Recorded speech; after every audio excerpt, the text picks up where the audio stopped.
السلام علیکم جی. ہم نے کچھ دن پہلے کہا تھا لالا صحرائی تینوں آئے کسی دی آئی تے آ گئی پھر لالا صحرائی. آج جی پاکستان کے اندر تاریخ بدلی ہے. پاکستان کی تاریخ میں کبھی بھی پاکستان کی پریمیئر انٹیلیجنس ایجنسی کے سربراہ نے، بلکہ میرا خیال ہے کسی بھی ایجنسی کے سربراہ نے اس طرح پریس کانفرنس نہیں کی. ہاں خفیہ طریقے سے مطلب کہ سویلین نیوز ایجنسی کا جو تھا وہ بریگیڈیئر وہ کیا تھے، ہاں میجر عامر اور بلّہ جو تھے، یہ جو ہے وہ تکبیر اور زندگی جیسے رسالوں کو انٹرویوز دیا کرتے تھے اور ان پہ اسپیشل پیجز پھر چھپا کرتے تھے. لیکن جو ایجنسی ہے جو کاؤنٹر ٹیررزم اور کاؤنٹر انٹیلیجنس وغیرہ کے لیے جو ہے ISI کے سربراہ نے کبھی بھی کسی اس طرح نہ پریس کانفرنس کی ہے نہ کبھی کسی کو انٹرویو دیا ہے. تو پریس کانفرنس کر دی خوبصورت آدمی ندیم انجم صاحب نے، اور کافی دکھی اور رندے ہوئے دل کے ساتھ انہوں نے یہ پریس کانفرنس کی ہے.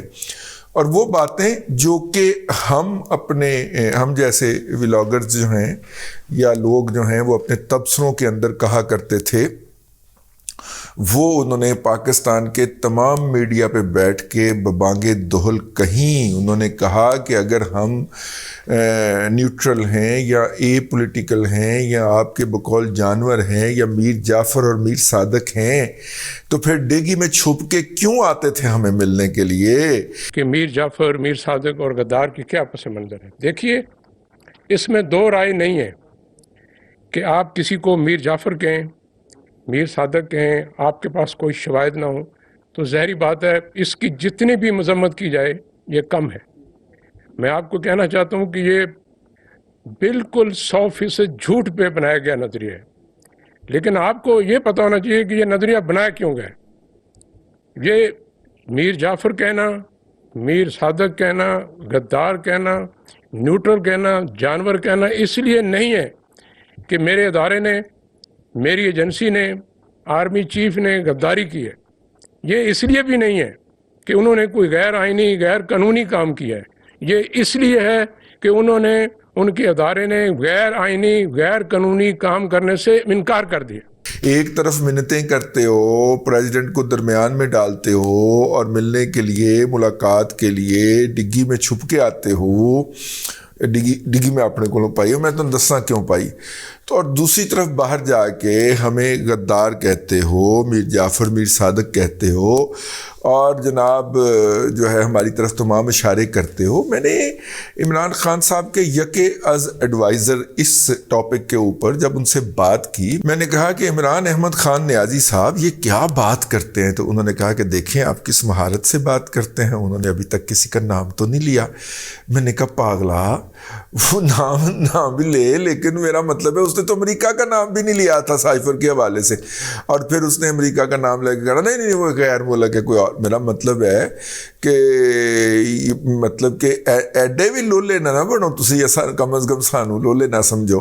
اور انہوں نے کہا کہ ٹھیک ہے، اگر جن کے بارے میں وہ کہتے ہیں بقول آپ کے، اگر ان کو کوئی اعتراض ہوگا تو وہ بات کر لیں گے. پھر کر دیتی گل انہوں نے بات کر دی تھی. انہوں نے کہا کہ یہ نہیں ہو سکتا کہ آپ رات کے اندھیرے میں ہمیں آ کے ملیں اور یہ کہیں. لیفٹیننٹ جنرل بابر افتخار صاحب جو DGISPR ہیں، وہ اور اپنا سونا خوبصورت آدمی جو ہیں، سونا منڈا جو ہے ہمارا مٹھا جو ہے، انہوں نے مل کے ایک جوائنٹ پریس کانفرنس کی. یہ انپریسیڈنٹ یہ جو ہے، جس کے اندر انہوں نے عمران خان صاحب کے جتنے بھی بیانیے تھے ان کی تئی پھیر کے رکھ دی، رگڑا نکال کے رکھ دیا. عمران خان جو ہر تعلیمی ادارے کے اندر جا کے وہاں پہ غدار کے نعرے لگواتا تھا، اس پہ انہوں نے رگڑا نکال کے رکھ دیا. اب سوال یہ پیدا ہوتا ہے کہ یہ اتنی لیٹ کے ساتھ یہ کیوں ریئیکشن آیا ہے. جب وہ پہلے دن سے جھوٹ بول رہا تھا، جھوٹ بک رہا تھا، تو اس کو پہلے دن سے ہی شٹ اپ کال ہونی چاہیے تھی. کچھ آ کے اس سے ملاقاتیں کی جاتی یا اس کو قائل کرنے کی کوشش کی جاتی، اسے کہنے کہ اب بک بک بند کرنا پہلے. تو یہ کیوں نہیں کہا گیا؟ اس کی جو وجہ مجھے سمجھ آئی ہے، میں اگین مطلب کہ بڑی معذرت کے ساتھ یہ بات کرنا چاہ رہا ہوں کہ میرا خیال ہے کہ جانے والے صاحب جو ہیں انہوں نے کہا کہ نہیں، میں جانے والے صاحب کو اگر اس بات کی زیادہ سینسٹیوٹی ہوتی تو وہ پھر ملاقات کے لیے وقت ہی کیوں دیتے؟ بھلے علوی کا الوی بھی آ جاتا، علوی کا باپ بھی آ جاتا تو وہ ملاقات کے لیے وقت نہ دیتے. لیکن انہوں نے جو ہے وہ لینینسی کا ثبوت دے کے کہ یار کسی طریقے نالے من جاوے کہ اب یہ چلنا شروع کر دے، ہم نے اس کو گود سے اتار دیا ہے. تو انہوں نے تو مطلب کہ ملاقات کے لیے وقت بھی دیا، صدر کے درمیان میں پڑ جانے کے بہانے انہوں نے ملاقات کے لیے وقت بھی دیا. تو پھر عمران خان کے اس بیانیے سے مسئلہ کس کو ہے؟ اگر جانے والے کو مسئلہ ہوتا تو وہ تو پھر ملاقات ہی نہ دیتا، وہیں پہ شٹ اپ کال دے دیتا. ٹھیک ہے، اگر انہوں نے نہیں کیا یہ تو پھر مسئلہ تو آنے والے کو ہے نا، جس نے کہا گند پا رہا ہے، گند صاف کرو، اس کے بعد میں نے آ کے یہاں پہ بیٹھنا ہے، تو یہ گند کی اجازت نہیں دے سکتے ہم. تو پھر اگلوں نے گند سمیٹنا شروع کر دیا ہے. بڑے حاجی صاحب جو ہیں انہوں نے کہا کہ چونکہ گند ہم نے خود ڈالا ہے تو اس لیے خود ہی اس کو سمیٹ کے جاتے ہیں. اور حالانکہ اب دیکھیں، دو بندوں کی طرح اس کانفرنس کے اندر کھل کے اشارہ کر دیا گیا، اور ان میں ایک جو ہیں وہ صاحب جو ہیں وہ سلمان اقبال صاحب جو پاکستان سے فرار ہوئے ہیں، امریکہ میں اپنی دوسری بیگم صاحبہ کے ہاں مقیم ہیں، آخری اطلاعات تک کم از کم انہوں نے میڈیا پہ یہی بتایا. تو ایک تو وہ صاحب ہیں، اور اس کے بعد جو ہے دوسرے صاحب جو ہیں وہ جناب عمران احمد خان نیازی صاحب ہیں. لیکن رات فیصل ووڈا نے جو ایک ڈرامہ کیا اس کے اندر اس نے عمران احمد خان نیازی کو تو ٹوٹلی بچا لیا، اور اسے وہ چیئرمین کہتا رہا اور کہتا رہا کہ نہیں جناب، عمران احمد خان نیازی کو تو جو بھی جا کے جو بات کہے گا وہ تو اس کے اوپر اعتبار کر لے گا، اور وہ اس کے اوپر اعتبار کر لے گا. تو پھر میرا مطلب ہے کہ اس لیے کوئی ایسا بندہ کہ جو یہ دعویٰ کر سکے کہ میرے پاس تمام اطلاعات تک رسائی بھی ہے اور میں اتنا کریڈیبل ہوں کہ میری بات کے اوپر آپ یقین کریں، تو وہ صاحب کون ہو سکتے ہیں؟ تو پھر مجھے یاد آیا، اوے لالہ صحرائی وہ تینوں آئی کسی دی آئی. ظاہر لالہ صحرائی کے لیول پہ ہی اگر یقین دلایا جائے گا جناب ارشد شریف شہید کو کہ جناب آپ کی شان کو بہت خطرہ ہے، تو پھر ہی ارشد صاحب مانیں گے نا. ارشد صاحب جو ہیں وہ سلمان اقبال کی طرف سے چھوڑی گئی، انہیں تو پتہ ہے کہ سلمان اقبال جو ہے وہ کتنا ایک جھوٹا آدمی ہے اور اس کی اوقات کیا ہے. ارشد شریف کم از کم سلمان اقبال کی دی ہوئی لائن تو نہیں اٹھا سکتا یا اٹھائے گا، یہ میرا خیال ہے. ارشد شریف جو ہے وہ شاید عمران خان کی بات کو بھی اتنا نہ اٹھائے. ٹھیک ہے، اور وہ تو کہہ دیا ہے نا فیصل ووڈا نے، دے کہہ دیا ہے کہ جناب عمران صاحب کے کان میں جو بھی بندہ بات کر دیتا تھا، تو وہ ایک ایسا شخص تھا جو کہ عمران خان کے کان کے اندر بات کرتا تھا تو عمران خان اس کو اڈیپٹ کر لیتا تھا، اپنے اوپر طاری کر لیتا تھا. وہ کون شخص ہے اور وہ کیسا آدمی ہے اور وہ کہاں پہ ہے؟ ظاہر ہے پھر سب کی نظریں جو ہیں پھر ادھر کو ہی جاتی ہیں، ساؤتھ آف پنجاب کی طرف، کہ اس نے ہی کچھ ایسا کیا ہوگا. ابھی یہ لڑائی کی ابتدا ہوئی ہے.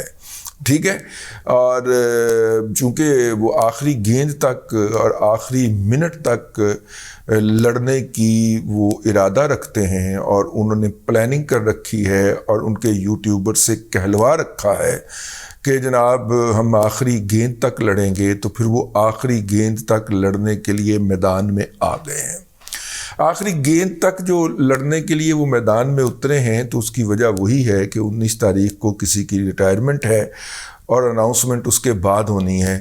ڈیسیژن بے شک اس سے پہلے ہو جائے یا ہو چکا ہے، لیکن کچھ لوگوں کا خیال ہے کہ نہیں، اناؤنسمنٹ پہلے بھی آ سکتی ہے تاکہ اس غبارے میں سے پھونک نکالی جا سکے. اگر اناؤنسمنٹ آنی ہوتی تو پھر اناؤنسمنٹ کر دی جاتی، یہ پریس کانفرنس نہ کی جاتی جو آج کی گئی ہے. پاکستان آرمی کے 2 اہم ترین ذمہ داران کی طرف سے جو پریس کانفرنس آئی ہے، پھر یہ پریس کانفرنس نہ آتی. تو اگر یہ پریس کانفرنس نہیں آئی ہے تو اس کا مطلب ہے کہ کوئی مسائل تو ہیں. کوئی مسئلہ ہے ابھی اناؤنسمنٹ کے اندر لیٹ لگتی ہے، تاہم ہمارے جو دوست ان چیزوں کے اوپر پوری نظر رکھ کے بیٹھے ہوئے ہیں اور اطلاعات بھی ہیں ان کے پاس، ان کا یہ اصرار ہے کہ اگلے 48 گھنٹے کے اندر آپ کو نام کا پتہ ہم بتا دیں گے، نام بتا دیں گے، اناؤنسمنٹ آفیشلی ہو جائے گی۔ تو ادھر کے تو بقول ہمارے دوستوں کے، ادھر کے تو پیادے اور بادشاہ اور جو تھے وہ فیل اور سارے گھوڑے جو تھے وہ آ گئے ہیں سامنے نا، عمران خان صاحب کی طرف سے، ٹھیک ہے، لالہ صحرائی بھی آ گیا، عمران خان بھی آ گیا، سلمان اقبال، یہ سارے گھوڑے پیادے فیل اور جو ہیں یہ سارے سامنے آ گئے ہیں۔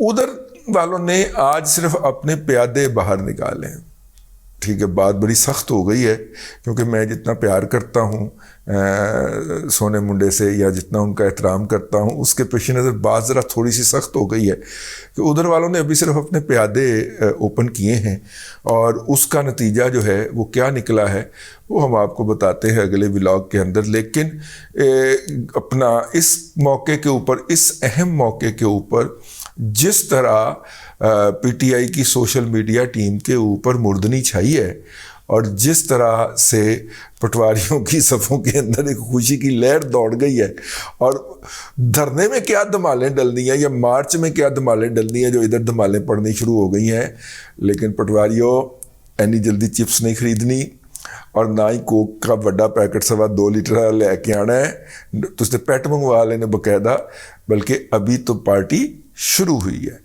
اور شو آف ہوئے گا دونوں طرف سے، اور ظاہر ہے کہ ایک طرف ادارہ پورا کا پورا ہوگا اور دوسری طرف ایک فرد ہوگا جس کے ایول جینیس ہونے کے اندر کوئی شک نہیں ہے۔ تو دیکھیے پھر جیت تو پھر ادارے کی ہوا کرتی نا، اداروں سے تو نہیں افراد ٹکرا سکتے۔ تو انہوں نے آج ادارے کو باہر کھڑا کر کے، سٹیج پہ لا کے، سینٹر سٹیج پہ لا کے، پریس کانفرنس بٹھا کے یہ اسٹیبلش کرنے کی کوشش کی ہے کہ ادارہ تو ادھر کھڑا ہوا ہے اور دوسری سائیڈ پہ فرد ہے، 2 یا 3 افراد ہیں جو کہ ہیں۔ بہرحال جو ہے وہ بات جو ہم نے کل اپنے ولاگ کے اندر کہی تھی کہ وہ جو فارم ہاؤس ہے جہاں پہ ارشد شریف صاحب ٹھہرے ہوئے تھے، وہ سلمان اقبال صاحب کی ملکیت ہے، اس کی ڈاکومنٹ جو ہیں وہ امبیسی کے پاس پہنچ چکے ہوئے ہیں۔ وہاں کے جو لوگ ہیں وہ وقار اور وہ کیا نام ہے جی اس کا ہے، وہ جو ہیں ان دونوں کے بیانات جو ہیں، بیان ہائے حلفی بھی امبیسی کے پاس موجود ہیں کہ وہ کس کے ملازم ہیں اور کس کے کاروباری مفادات کا وہ تحفظ کرتے ہیں، وہ سارے کے سارے ان تک پہنچ چکے ہوئے ہیں۔ ٹھیک ہے، گل ود گئی ہے مختاریہ ہیں، کوئی دسدا نہیں پیا، سارے انجوائے کرنے لگے ہوئے نے، لیکن مختاریہ گل ود گئی ہے۔ ملنگوں کو نہ تنگ کیا کریں، ملنگوں کے پیٹ کے اندر ٹانکے تو لگ جاتے ہیں، لیکن وہ پھر کہہ دیتے ہیں کہ لالہ صحرائی تینوں آئے کسے دی آئی، تو پھر آ جاتی ہے جی، اور آ گئی کسے دی آئی، آ گئی لالہ صحرائی۔ چلیں اب تک کے لیے اتنا ہی۔ اگر آپ کو یہ ہمارا ولاگ سمجھ آ گیا ہو تو ٹھیک ہے، نہیں سمجھ آیا تو پھر اگلا ولاگ دیکھنا نہ بھولنا۔ اب تک کے لیے اتنا ہی، اگلے ولاگ کے اندر پھر آپ سے ملاقات ہوتی ہے۔ اللہ تبارک و تعالیٰ آپ کو آسانیاں عطا کرے اور آسانیاں خلق خدا میں تقسیم کرنے کی توفیق عطا کرے۔